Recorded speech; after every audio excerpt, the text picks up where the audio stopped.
KTR target KTR. Target ఉండాలి 6 గ్యారెంటీల అమలు, target ఉండాలి రైతుల వడ్ల కొనుగోలు, టార్గెట్ ఉండాలి రైతులకు రైతు బంధు వేసుడు, టార్గెట్ ఉండాలి చెర్లల చేప పిల్లలు వేసుడు, టార్గెట్ ఉండాలి దళిత బంధు లబ్ధిదారులకు మిగతా పైసలు ఇచ్చుడు, టార్గెట్ ఉండాలి స్కూటీలు ఇచ్చుడు, టార్గెట్ ఉండాలి లగ్గం చేసుకునే పిల్లలకు తులం బంగారం ఇచ్చుడు, టార్గెట్ గురుకులాలు మంచిగా చేసుడు ఉండాలి, టార్గెట్ ఓవర్సీస్లో ఇవాళ 2వ విడత స్కాలర్షిప్ రాక అవస్థలు పడుతున్న పిల్లలకు స్కాలర్షిప్ ఉండాలి. టార్గెట్ కేటీఆర్ కాదు. వేస్తే వేసుకో, బొచ్చ నాకేం ఫరకపడేదేం లేదు. ఓ 2 నెలలు 3 నెలలు నువ్వు జైల్లో పెట్టి పైశాచిక ఆనందం పొందుతా అంటే నాకేం అభ్యంతరం లేదు. మంచిగా పోతా, యోగా గీగా చేసుకొని ట్రిమ్గా వస్తా, పాదయాత్రకి.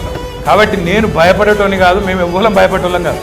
ఈ ఉడత ఊపులకు, ఈ హౌలా మాటలకు ఎవడు భయపడడు. రేవంత్ తెలుసుకో, గాసిప్స్ పక్కకు పెట్టి గవర్నెన్స్ మీద దృష్టి పెట్టు, కొద్దిగా సిగ్గు తెచ్చుకో.